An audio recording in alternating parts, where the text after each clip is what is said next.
বন্ধুসকল আপোনালোকে ইয়াত এখন ফটো দেখিব পাইছে এতিয়া ফটোখন ভালদৰে চাই আপুনি কওকচোন ইয়াত আপোনালোকে ক'ত পাৰ্থক্য দেখিছে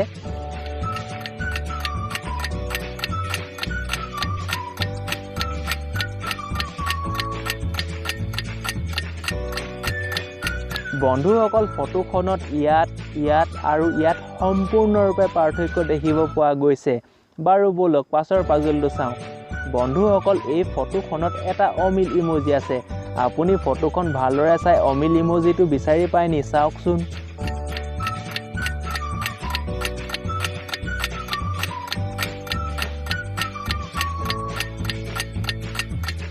অমিল ইমোজিটো এইটো বাৰু বলক বেলেগ এটা চাওঁ ইয়াতো এটা অমিল ইমোজি আছে আপুনি বিচাৰি পায় নি চাওকচোন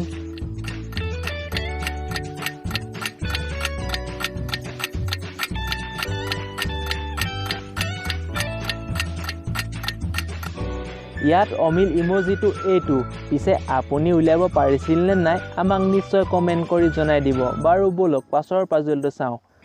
এওঁ হৈছে ৰক্তিম আৰু এওঁ হৈছে ৰক্তিমৰ পত্নী ৰীমা এদিন ৰক্তিমৰ পত্নী ৰীমাই ৰক্তিমক ক'লে আজি আমি বাহিৰত অলপ শ্বপিং কৰিব যাওঁ বলক ৰক্তিমেও কোনো না নকৰি হ'ব বাৰু আমি যাম বুলি ক'লে আৰু দুয়ো অলপ সময় পাছতে শ্বপিং কৰিবলৈ ওচৰৰ মাৰ্কেট এখনলৈ ওলাই আহি থাকোঁতে ৰাস্তাতে এখন তীব্ৰবেগী গাড়ীয়ে ৰক্তিমৰ পত্নী ৰীমাক মহতিয়াই যায় আৰু ৰীমা থিতাতে মৃত্যু হয় সেই দেখি ৰক্তিমে জেপৰ পৰা মোবাইলটো উলিয়াই গাড়ীখনৰ পিছফালটো ফটো কৰি থয়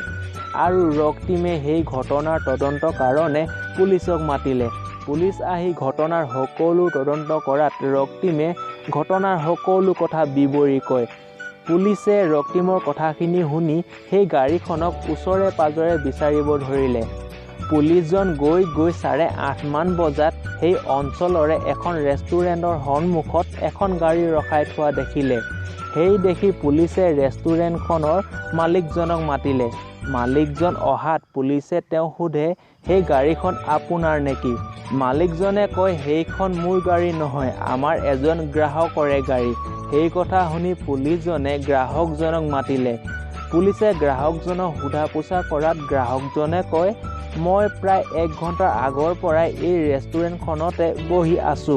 মই কোনো দুৰ্ঘটনা কৰা নাই পুলিচজনে গ্ৰাহকজনৰ কথাখিনি শুনি গম পাই গ'ল যে আচলতে তেওঁ এই ঘটনাটো কৰিছিল পিছে বন্ধুসকল আপোনালোকে কিবা গম পালেনে কিয় পুলিচজনে তেওঁ এই ঘটনাটো কৰিছিল বুলি গম পালে যদি আপুনি কিবা গম পাইছে আমাক নিশ্চয় কমেন্ট কৰি জনাই দিব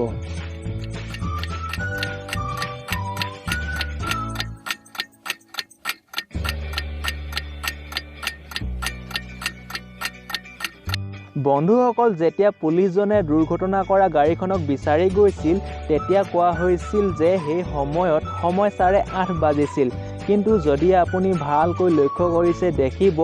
ৰেষ্টুৰেণ্টখনৰ বৰ্ডত লিখা আছে যে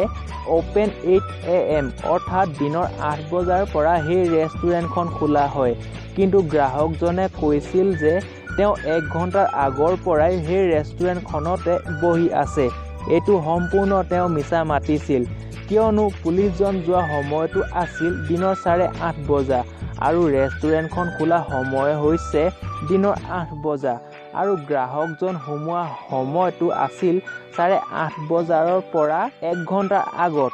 যদি 1 ঘণ্টাৰ আগত সেই ৰেষ্টুৰেণ্টখনত সোমাইছিল তেতিয়া তেওঁ সোমোৱাৰ সময়টো হ'ব 7:30 বজা কিন্তু 7:30 বজাততো ৰেষ্টুৰেণ্টখন নুখুলে ৰেষ্টুৰেণ্টখন খোলে 8 বজাত আৰু পুলিচে সেইটো ওপৰত লক্ষ্য কৰি তেওঁৱে ঘটনাটো কৰিছিল বুলি চিনাক্ত কৰে আৰু তেওঁকে আটক কৰে বন্ধুসকল দেখিলেনে পুলিচজন কিমান বুদ্ধিয়ক বাৰু বলক আমাৰ পাছৰ পাজলটো চাওঁ এওঁ হৈছে বিমান যেতিয়া অফিচৰ পৰা আহি পত্নী জুৰিক কয় আজি কি তুমি মোক চাহ নিদিবা নেকি তেতিয়া জুৰিয়ে কয় আপোনাক মই আজি তেতিয়াহে চাহ দিম যেতিয়া আপুনি মই সোধা এটা হাথৰৰ সঠিক উত্তৰ দিয়ে তেতিয়া বিমানে কয় সোধা বাৰু মই চেষ্টা কৰি চাম তেতিয়া জুৰিয়ে হাথৰটো কয় কওকচোন সেইটো কি যেতিয়া সি গৈ ভাগৰি পৰে তেতিয়া তাৰ ডিঙিটো কাটি দিয়া হয় আৰু ডিঙিটো কাটি দিয়াৰ পাছতেই সি আকৌ যাবলৈ ধৰে তেতিয়া বিমানে অলপ সময় ভাবি সঠিক উত্তৰটো দি দিয়ে। পিছে আপুনি অলপ সময় ভাবি আমাক সঠিক উত্তৰটো দিব পাৰে নি চাওকচোন।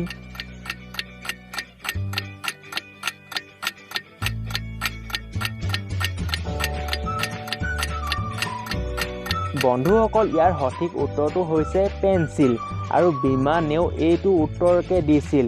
আৰু শেষত দুয়ো একেলগে বহি চাহ খায়। বাৰু বলক আমাৰ পাছৰ পাজলটো চাওঁ। ই হৈছে প্ৰকাশ। প্ৰকাশে সদায় তাৰ স্কুললৈ গাড়ীত অহা যোৱা কৰে আৰু সেইদিনাও সি স্কুল যাবলৈ গাড়ীৰ কাৰণে ৰৈ আছিল, কিন্তু সেইদিনা সি গাড়ী পোৱাত অলপ অসুবিধা হৈছিল। সেই সময়তে তাৰ দুজন বন্ধুৱে খুব স্পীডত স্কুটাৰেৰে তাৰ সন্মুখেৰে পাৰ হৈ যায়, কিন্তু দুয়োজনৰে স্কুল বেগ দুটা সেই প্ৰকাশ ৰৈ থকা স্থানতে পৰি যায়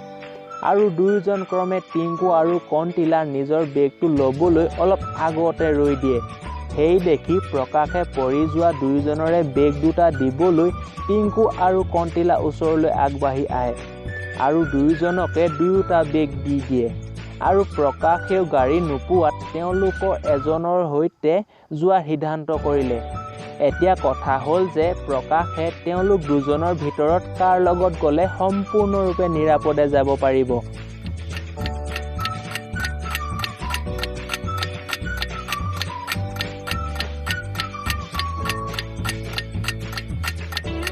বন্ধুসকল প্ৰকাশে টিংকুৰ লগত যোৱাহে উচিত হ'ব,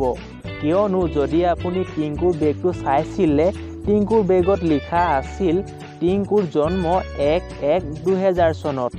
অৰ্থাৎ টিংকুৰ জন্ম 2000 চনত হৈছিল।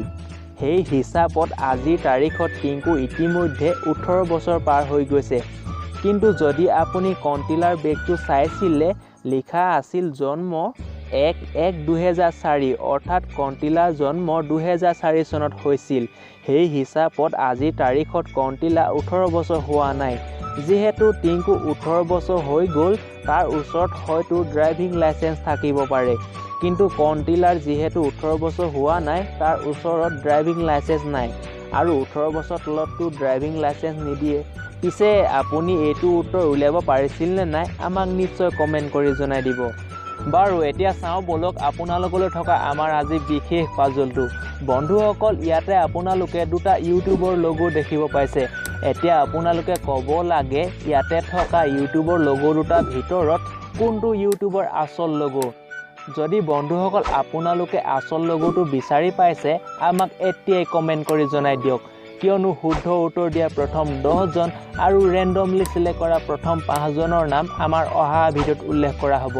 এতিয়া চাওঁ বলক আমাৰ যোৱাবাৰৰ সাঁথৰটো। যোৱাবাৰ আপোনালোকক সোধা হৈছিল আকাশ পাতাল চাৰি নাক কাটি হয় চোতাল, আৰু ইয়াৰে শুদ্ধ উত্তৰটো আছিল তাঁতশাল। আৰু ইয়াৰে শুদ্ধ উত্তৰটো আমাক অসম ফুৰু আহক নামৰ এটা চেনেলে সঠিক উত্তৰ দিছিল। আপোনালৈ বহুত বেছি শুভেচ্ছা থাকিল, আগলৈও যাতে শুদ্ধ উত্তৰ দি যাবলৈ চেষ্টা কৰি যায়। বন্ধুসকল আজিলৈ এৰিছোঁ, খুব সোনকালে লগ পাম আৰু এটা নতুন ভিডিঅ'ৰ সৈতে।